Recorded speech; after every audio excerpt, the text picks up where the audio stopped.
Hi అండి, నమస్తే. Welcome back to my channel. Welcome back to one more vlog.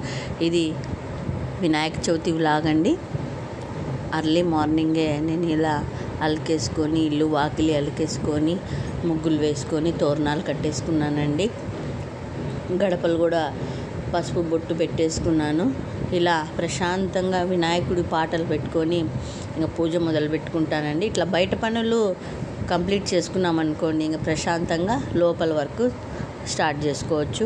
ఇది నిన్న నైటే నేను అంటే శుక్రవారం ఈవినింగే అంతా క్లీన్ చేసి పెట్టుకుంటే పొద్దునకి ఫ్రెష్గా బాగుంటుంది కదండి.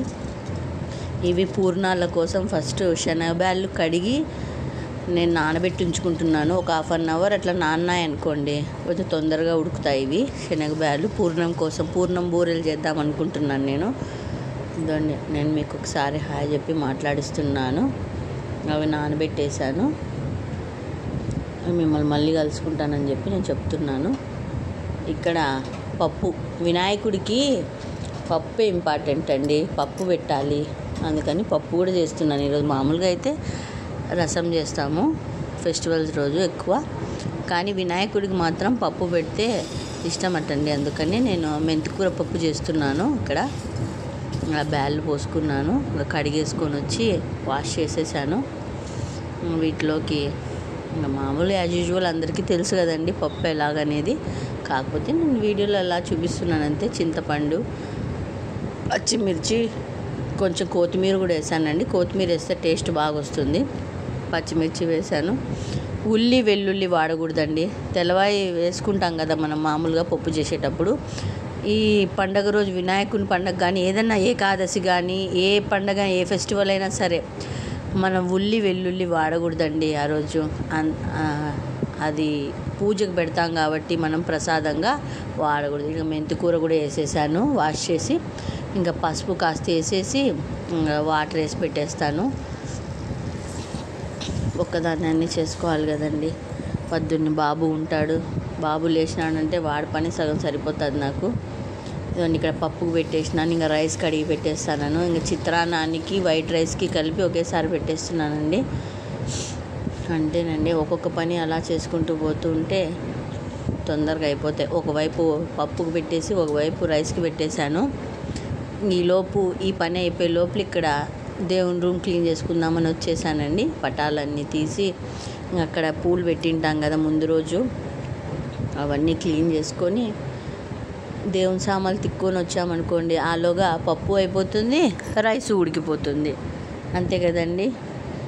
అటు ఇటు మార్చుకుంటూ పని చేసుకోవాలండి. ఒకవైపు వంట చేస్తూ ఒకవైపు ఈ పని చూసుకుంటూ, 2 చేతుల ఆ పని ఈ పని అనుకోండి తొందరగా అయిపోతుంది. ఇలాగే నేను ఎప్పుడు పండగ రోజు ఇలాగే చేసుకుంటానండి.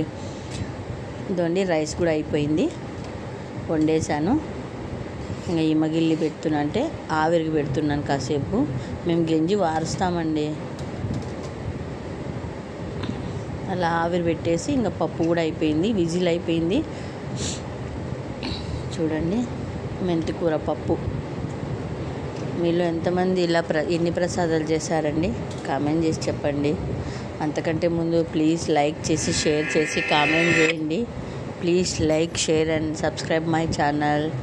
ఇంకా పప్పుకు తిరువాత పెట్టేశానండి. వెల్లుల్లి వేయకూడదు కాబట్టి ఓన్లీ ఆవాలు, జీలకర్ర, ఒట్టిమిరకాయ, కరివేపాకు మాత్రమే వేసానండి. అవేం వేయకూడదు కాబట్టి ఆ పప్పుకు తిరువాత పెట్టేశాను. ఒక్కొక్కటిగా అట్లా కంప్లీట్ చేసుకుంటూ పోతూ ఉంటే మనకు పని టైం కలిసి వస్తుంది, పని అవుతుంది కదండి. అటు పూజ పని కానీ ఇటు వంట పని కానీ. ఈ వైపు ఆలు పెట్టేశానండి, ఆలు ఫ్రై కోసము. మా అనంతపూర్ సైడ్ అయితే ఉర్లగడ్డ పల్లెం అంటారండి. మస్ట్ అండ్ షుడ్గా ప్రతి ఫెస్టివల్కి ఇది ఉంటుంది. ఓలిగా కుడాలు చేస్తారు కదా, దాంట్లోకి ఇది బాగుంటుందండి. ఉర్లగడ్డ పల్లెం అంటారు. ఈ వైపు బ్యాళ్ళు నానిపోయినాయండి, శనగబ్యాళ్ళు. పూర్ణం కోసం ఇంకా ఇవి ఒకవైపు పెట్టామనుకోండి, ఇవి అలా ఉడుకుతూ ఉంటాయి. పూర్ణం బూరెలు చేయాలి కదా, ఇవి ఒకవైపు పెట్టేశాను, అవి ఉడుకుతూ ఉంటాయి. వెలిగిచ్చేసి ఇటు వచ్చేసానండి. ఇక్కడ బ్యాల్ పెట్టేశాను, ఇక్కడ ఆలు పెట్టేశాను. అవి అలా ఉడుకుతూ ఉంటాయి. ఈ వైపు మరి ఇంకా పూజ వైపు వచ్చేసాను. ఇంకా సామాన్లన్నీ తోమేసుకొని వచ్చాను, దేవుని సామాన్లన్నీ. దేవుని రూమ్ అలా బండల మాదిరి కడిగేశాను. ఇప్పుడు అవన్నీ తుడుచుకొని పెట్టేసుకుంటాం వస్తువులన్నీ. అంతే కదండి, ఆడవాళ్ళంటే ఎన్ని పనులు ఉంటాయి. ఇంకా ఫెస్టివల్స్ రోజైతే మరీ డబల్ పని కదండి. వంటలన్నీ 2-3 రకాలు చేయాలి, పూజ పనులు చూసుకోవాలి, అలంకరణ చూసుకోవాలి, బయట చూసుకోవాలి, నిన్ను ఉంటాయి కదండి. ఈలోపు ఉడికిందా లేదా అని వచ్చి చూస్తున్నాను. ఆలు అయితే మెదిపి చూస్తున్నాను, ఉడికిపోయిందండి. ఇలా స్పూన్తో ఒత్తి చూశాను, ఓకే ఉడికింది. ఈ బ్యాళ్ళు అయితే ఇంకాస్త ఉడకాలండి. ఇవి కొంచెం లేట్ కదండి శనగ బ్యాళ్ళు. అప్పటికి హాఫ్ అన్ అవర్, ఒక 1 అవర్ అంతసేపు నానబెట్టేశానండి. ఇంకా ఉడకాలి, కాస్త ఉడకాలి. ఇంకా ఇవి టైం పడతాయండి శనగ బ్యాళ్ళు. కుక్కర్కి పెట్టొచ్చు, కాకపోతే నేను ఇంకా పప్పుకు వాడేసుకున్నాను కదా చిన్న కుక్కర్. ఇంకా పెద్ద కుక్కర్ అంటే ఆ కొన్ని బ్యాళ్ళు ఎక్కడ పోతాయి చిన్న కుక్కర్లో అని పెద్ద కుక్కర్లో పెట్టలేదండి. ఇది ఆలుకు తాలింపు వేస్తున్నాను. అవి చల్లార్చి తోలు తీసేసి కట్ చేసి ఉంచుకున్నానండి ఆలు. నేను ఇక్కడ ఏం చేశానంటే ఆవాలు, జీలకర్ర, పొట్టిమిరపకాయ, కరివేపాకు వేసిన తర్వాత పచ్చిమిర్చి పేస్ట్ వేసి బాగా అది పచ్చివాసన పోయేంత వరకు వేయించిన తర్వాత నేను ఆలు వేయాలి. హడావిడిలో మర్చిపోయి ఫస్ట్ ఆలు వేసేసినాను. అందుకని కొంచెం ఆలు పక్కకు జరిపి ఆ పచ్చిమిర్చి పేస్ట్ అలా వేపుతున్నాను అనమాట. ఇంకా అటు అయిపోయిందండి ఒక వంట, అటు ఇటుగా ఒక టెన్షన్లో టైం అవుతోంది ఓవైపు అన్నట్టు. ఇంకా లాస్ట్ కొత్తిమీర వేసి అలా అది ఒక పక్కకు ఉంచేసాను. ఇప్పుడు చిత్రాన్నానికండి లెమన్ రైస్ అండి. ఇది కూడా కంపల్సరీ కదండి. ప్రతి ఫెస్టివల్కి ఏదో ఒక రైస్ అంటూ ఉంటుంది. దాంట్లో కంపల్సరీగా పులిహోర లేదా నిమ్మకాయ పులిహోర, చింతపండు పులిహోర అయితే మస్ట్ అండ్ షుడ్గా ఉంటుంది. మేమైతే ఎక్కువ మా సైడు ఈ చింతపండు ఇది నిమ్మకాయ పులిహోర ఎక్కువ చేసుకుంటామండి. లెమన్ రైస్ ఎక్కువ చేసుకుంటారు మా సైడు. ఇంకా తిరువాతకి వేసిస్తున్నాను. అలా పచ్చిమిర్చి పేస్టు పచ్చి వాసన పోయే వరకు వేయించిన తర్వాత కరివేపాకు ఇది వేసానండి. కొన్ని తాలింపు గింజలు వేసాను. అదే ఉద్దిబ్యాళ్ళు, శనగబ్యాళ్ళు, శనగిత్తనాలు. మా వాళ్ళకి ఎక్కువ ఉండాలండి, మా పిల్లలకి కానీ. మా విత్తనాలు ఏమో ఎక్కువ అంటుంటారు, బ్యాళ్ళు ఏమో ఎక్కువ అంటుంటారు. ఇంక లాస్ట్లో కొత్తిమీర వేసి ఇక్కడ పక్కన ఉంచేసాను. ఇంకా అది చిత్రాన్నం పని అయిపోయింది. ఇంక ఇప్పుడు బ్యాళ్ళు ఉడికిపోయాయి కదండి.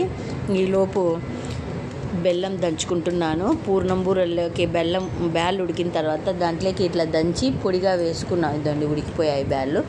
ఆ రసం తీసి పక్కన పెట్టుకున్నానండి.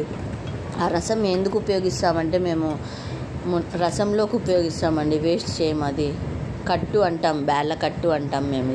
అది ఇంక అట్లా బెల్లం వేసి పెట్టాను కదండి, అది కరిగి మెల్లగా తయారవుతుంది. దాని తర్వాత రుబ్బుకోవచ్చు. ఈ వైపు వడలకు పెట్టుకున్నానండి, ఉద్ది వడలు. మనం గారెలు అంటాం కదా, కొన్ని ప్లేసుల్లో గారెలు అంటాము. మా అనంతపురం సైడ్ అయితే వడలనే అంటామండి. ఉద్ది వడలు నైటే నానబెట్టుకొని ఎర్లీ మార్నింగే మిక్సీ పట్టేసుకున్నానండి. అదో వైపు ఇదో వైపు చేస్తున్నానండి. అట్లే ఆడోళ్ళు అంటే అంతే కదండి, అన్నీ చూసుకోవాలి. ఓపిక వస్తుంది కదండి. ఎంతున్నా పండగ రోజు ఓపిక అదే వచ్చేస్తుంది చెయ్యాలని. ముందు రోజు అమ్మో ఇన్ని పనులా చెయ్యాలి ఎర్లీ మార్నింగే లేయాలి అని అనుకుంటాం. కానీ వన్స్ ఒక్కసారి స్టార్ట్ చేసినామంటే దేవుడు అదేనండి. దేవుడు అంటే ఆటోమేటిక్గా ఓపిక ఇచ్చేస్తాడు. అలా అన్నీ 2 చేతులతో అలా చేసుకుంటూ వెళ్ళిపోతాం. ఈ వైపు ఇంకా పూర్ణం మిక్సీకి పట్టేసుకున్నానండి. ఇది దోశ బ్యాటర్ అండి. ముందు రోజే నేను రెడీ చేసి పెట్టుకున్నాను. దోశ బ్యాటర్లో ముంచి వేస్తున్నాను. ఆయనకి బియ్యం పిండితో చేసినవే ఇంపార్టెంట్ కదండి. మామూలుగా ఆవిరి మీద కూడా ఉడికిస్తారు. నేను ఇలా పూర్ణాలుగా వేస్తున్నానండి. దోశ బ్యాటర్ రెడీ చేసుకున్నాను నేను దోశ బ్యాటర్లో ఆ స్వామి కోసం అని చెప్పి. ఇలా పూర్ణం ముంచి ఉంటలు చేసుకొని ఆ ఉంటల్లో కొంచెం నెయ్యి వేసుకున్నానండి. ఉంటలు కట్టేటప్పుడే నెయ్యి వేసుకొని కట్టేసుకున్నాను. ఇదిగోండి ఇలా వచ్చాయి నా బూరెలు. నాకు కుడాలు అవి చేసేకి రావండి, అందుకని నేను ఇలా చేస్తూ ఉంటాను ఎప్పుడైనా పండగ కోసం. చూడండి ఇన్ని చేసేసినాను, బాగున్నాయి కదా. తినే కూడా టేస్ట్ బాగున్నాయండి, చాలా బాగా వచ్చింది టేస్ట్ ఆ రోజు. అంతే కదండి, పండగ రోజు అంతే. అదేంటో మరి మామూలు రోజు కంటే కూడా పండగ రోజు మనం టేస్ట్ చూడకుండా చేస్తాం కదా, అవే చాలా బాగా వస్తాయండి. బాగుండాలి, టేస్ట్ రావాలని చేసేవే సరిగ్గా ఉండిండవు. ఇక్కడ మునక్కాయల రసం కోసం పెట్టేశానండి.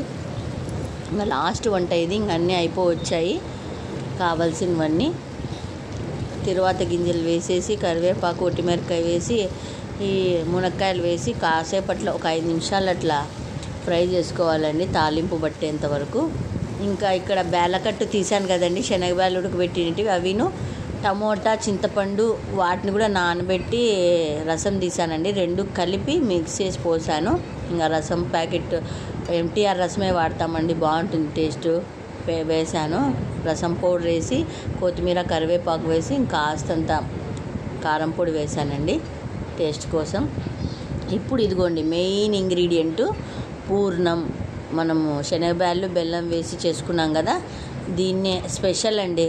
పండగ రోజు పూర్ణం చారు అంటాం మా సైడ్ అయితే, అనంతపూర్ సైడు. చాలా టేస్ట్ ఉంటుందండి. ఆ పూర్ణం వేయడం వల్లే ఆ రసానికి అంత టేస్ట్ వస్తుంది. మనం డైలీ రోజుల్లో కూడా చేసుకోవచ్చు, కాకపోతే అది పండగ స్పెషల్ అనమాట. మా అనంతపూర్ సైడ్ కంపల్సరీ ప్రతి ఫెస్టివల్కి అందరు చేస్తారండి అట్లా పూర్ణంతో. పూర్ణం చారు అంటారు, పూర్ణం రసం అంటారు. చాలా టేస్టీగా ఉంటుందండి, చాలా టేస్టీగా కూడా వచ్చింది కూడా. ఇంకా అన్ని వంటలు అయిన తర్వాత అవన్నీ సర్దేసి ఇక్కడ పూజ వైపు వచ్చేసానండి. శనివారం అయితే 9 గంటలకు రావుకాలం వస్తుందని చెప్పేసి నేను 9 లోపల గరకబెట్టి స్వామిని ప్రతిష్ఠ చేసేసానండి. ఆ తర్వాత నిదానంగా పని చూసుకోవచ్చు కదా అని చెప్పి రావుకాలం అయిపోయే లోపల 10:30కి రావుకాలం అయిపోతుంది. 9కి స్టార్ట్ అయ్యి మనము 9 లోపలైనా టెంకాయ కొట్టుకోవచ్చు. ఇంకా కుదరలేని వాళ్ళు 10:30 పైన టెంకాయ కొట్టుకోవచ్చు అండి. ప్రతి శనివారం కూడా మనకి 9 గంటలకు స్టార్ట్ అయ్యి 10:30 వరకు ఉంటుందండి రావుకాలము. నేను 9 లోపలే స్వామివారిని అలా గరకబెట్టి ఆయన ప్రతిష్ఠ చేసేసినాను, ఓవైపు వంట చేసుకుంటూనే. ఇంకా తర్వాత నేను ఇంకా స్వామిని అలంకరించుకొని పూలన్నీ పెట్టి పళ్ళు పెట్టుకొని అన్నీ చేస్తున్నానండి. స్వామివారికి ఇష్టమైన ఎలక్కాయలు, యాపిల్, సేపకాయి, చెరుకులు, అరటిపళ్ళు, ముఖ్యంగా ఆయనకు మొక్కజొన్న కండి పెడితే ఇష్టం అంటండి. ఇంకా నేను ఆయనకి జంజం వేస్తున్నానండి. వెయ్యాలండి అలా. ఆయన సిద్ధి బుద్ధి వినాయకుడు కదండి, ఆయనకి మటుకి కంపల్సరీగా అలా నేను 9 పోగులు చేసి జంజం వేశాను. ఇంకా కొబ్బరి నూనెతో వెలిగిస్తున్నానండి. వినాయకుడికి ఎప్పుడైనా సరే ఆయనకి ఇష్టం అండి కొబ్బరి నూనెతో దీపాలు వెలిగిస్తే, అందుకోసం ఈరోజు కొబ్బరి నూనె ఉపయోగించాను.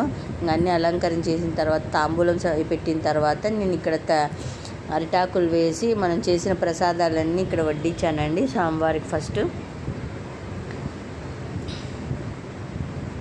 ఇలా అలంకరించుకున్నానండి.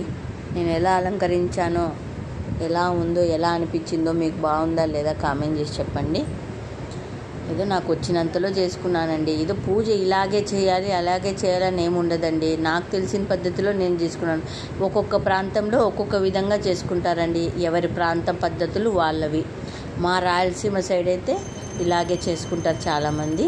నేను కూడా ఇలాగే చేసుకున్నాను చిన్నప్పటి నుంచి. వినాయక చవితి అంటే అందరికీ ఇష్టమే కదండి, ఎవరికి ఇష్టం ఉండదు చెప్పండి. చిన్నపిల్లలు వయసు తేడా ఉండదు, ఆడ మగ ఏముండదు, మతం అనేది ఉండదు. బాగా అందరూ ఎంజాయ్ చేసి బాగా చేసుకుంటారు కదండి. వినాయకుని కూర్చోబెట్టుకొని ప్రసాదాలు పంచుతూ పూజ చేసుకుంటూ అందరూ బాగా నిమజ్జనం చేసుకొని ఎంజాయ్ చేస్తారు కదండి. ఇదండి నేనైతే ఈ విధంగా అవి అరటిపట్టలు అక్కడ పెట్టే స్థలం లేదు, అడ్డం వస్తాయని చెప్పి ఇట్లా డోర్కి ములికి పెట్టి అట్లా పెట్టేశానండి. నేను ఎప్పుడు అంతే, ప్రతి పండగకి ఇంకా ఆ పని చేస్తూ ఉంటానండి, డోర్కి పెట్టేస్తాను. అట్లా తోరణంగా ఉంటుంది కదా అని చెప్పి ఇక్కడ నేను మీకు వినాయక చవితి శుభాకాంక్షలు చెప్తున్నాను.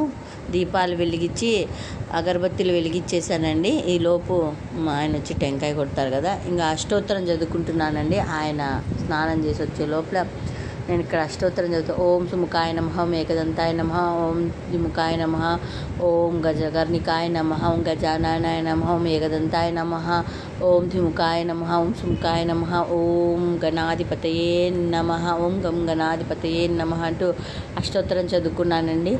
మంచిది కదండి, ఆయనకి మనం ఉన్నంతలో అష్టోత్తరం చదువుకున్నా కూడా మంచిదేనండి. స్టార్టింగ్ వక్రతుండ మహాకాయ చెప్పేసుకొని తర్వాత అష్టోత్తరం చదువుకున్నాను. చెట్టుకుండే పూలు తీసుకొని వచ్చి ఒక్కొక్క నామానికి ఒక్కొక్క పువ్వుగా వేస్తూ చదువుకున్నానండి. మీలో ఎంతమంది ఇలా అష్టోత్తరం చదువుకున్నారండి? అంతే అండి.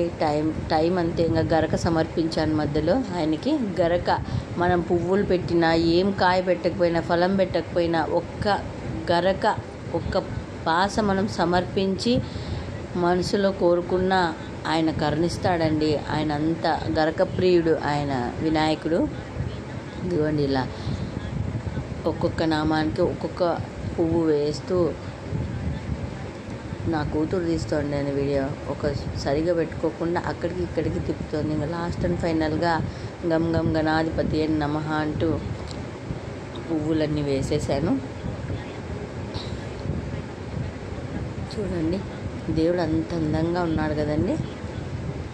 ఉన్నంతలో అలంకరించుకున్న సంతోషమే కదండి, మనసుకు ప్రశాంతత వస్తుంది. పండగ రోజు హడావిడిగా కష్టపడి పనులు చేస్తాము, లాస్ట్కి ఇలా పూజ చేసుకున్న తర్వాత అదంతా కష్టమంతా పోతుందండి. మనశ్శాంతిగా మనసు ప్రశాంతంగా ఉంటుంది. అంతే కదండి, కష్టపడిన ఫలితం అది.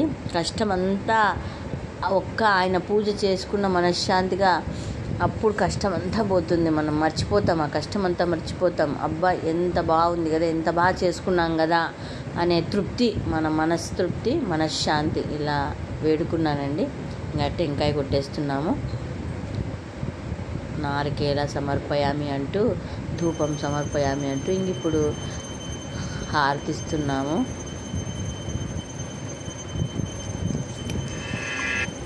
అంతే కదండి. హారతి ఇచ్చేసిన తర్వాత ఇంకా ధూపం వెలిగించానండి. లాస్ట్ ఫైనల్గా స్వామికి ధూపం ఇవ్వాలి కదండి. ఇలా ధూప్ సాంబ్రాణి వెలిగించి ఇదండి మా ఫైనల్గా మా పూజ గది. చూడండి పట్టలు ఇలా పెట్టాను. ఐడియా బాగుంది కదండి. ఎవరికైనా నచ్చితే యూజ్ చేసుకోండి. ఎందుకంటే అక్కడ ప్లేస్ లేదు కాబట్టి నేను ఆ విధంగా పెట్టాను. ఎవరికైనా నచ్చకపోయినా ఇగ్నోర్ చేసేసేయండి. అక్కడ పెట్టాలి కదా, ఇక్కడ ఎందుకు పెట్టినాం అనుకోద్దండి. ఎందుకంటే అక్కడ ప్లేస్ లేదు కాబట్టి. అట్లా తోరణంగా కూడా అందంగా కూడా ఉందండి. తోరణంగా ఇది ఇంకా ఆదివారం లాగండి. స్వామివారిని శనివారం సాయంత్రమే కదిలిచ్చేసి మా పక్కన ఉండే పెద్ద వినాయకుడి దగ్గర పెట్టేసి వచ్చానండి. ఇంకా పెడితే 3 days పెట్టాలి. మళ్ళీ మనకి ఏదైనా ఇబ్బందులు వచ్చాయనుకోండి ఇంకా బాగుండదని చెప్పేసి నేను ఈవినింగే కదిలిచ్చేసి స్వామి దగ్గర పెట్టేసి వచ్చానండి. ఇంకా మరుసటి రోజు అవన్నీ క్లీన్ చేసి పెట్టినవన్నీ అర్లీ మార్నింగే ధూపాలు ఇచ్చుకుంటున్నానండి. దీపం వెలిగించాను. ఇదండి ఈ విధంగా అన్నీ తీసేసి యథావిధిగా మా పూజను మళ్ళీ మామూలు రూపంలోకి తీసుకొచ్చాను. అంటే మధ్యలో కలశం పక్కన పెట్టేసి వినాయకుడిని ఇక్కడ పెట్టేసి ఉంటాను కాబట్టి వినాయకుడిని ఇచ్చేసిన తర్వాత ఇలా పూజ చేసుకున్నానని యథావిధి స్థానంలో పెట్టేసుకొని. అంతే కదండి. ఇదో మా బాబు వచ్చాడండి మధ్యలో గంట కొడతా అంటే అమ్మ మమ్మీ మమ్మీ అని గంట కొట్టేసి అటుకొచ్చి తను బాగా దండం పెట్టుకుంటాడండి. భక్తి బాగానే ఉంది మా వాడికి, చిన్న వయసు అయినా కూడా. తండ్రి అందరూ చల్లగా ఉండాలి, తండ్రి అందరూ బాగుండాలి తండ్రి అంటూ పిల్లల కోసము మన వాళ్ళ కోసమే కదండి ఆడవాళ్ళు చేసేది. ఏ ఇంటి యజమానురాలైనా వాళ్ళ కోసమే కదండి చేసేది. ఓకేనండి, ఈ వ్లాగ్ మీకు నచ్చిందని అనుకుంటున్నాను. ఇది సండే వ్లాగు. చూడండి బాగా చేసుకున్నాను కదండి. ఏందో నాకు వచ్చినట్టుగా అట్లా చేస్తూ ఉంటానండి పూజ. ఇక్కడ తులసి చెట్టు కోసం పూజ చేసుకుంటున్నాను. ఇంట్లో అయిపోయిన తర్వాత ఇంకా తులసి కోట దగ్గర వచ్చి వాటర్ వేసేసి పూజ చేసుకుంటానండి. అంతే కదండి. ఆడవాళ్ళు అర్లీ మార్నింగే ఇలా పూజ చేసుకున్నామనుకోండి మనసు ప్రశాంతంగా ఉంటుంది. ఆ రోజు డే మొత్తం మంచిగా గడిచిపోతుంది కదండి. ఇదో నేను వినాయకుడి దగ్గరికి వచ్చాను పూజ చేసుకున్న తర్వాత. ఇక్కడ మా పక్కన పెట్టినారు వినాయకుడిని పక్క వీధిలో. ఇక్కడ అర్లీ మార్నింగే ఉగ్గాని వడ పెట్టారండి టిఫిన్కి భోజనాలు. సండే మార్నింగు నేను కూడా వడ ఉగ్గాని తినేసి స్వామిని మొక్కేసుకొని ఇంటికి వచ్చానండి. ఇదండి ఇవాల్టి వ్లాగు, వినాయక చవితి వ్లాగు. ఈ వ్లాగ్ మీకు నచ్చిందని అనుకుంటున్నాను. Thanks for watching. Okay, share, like it. Bye bye.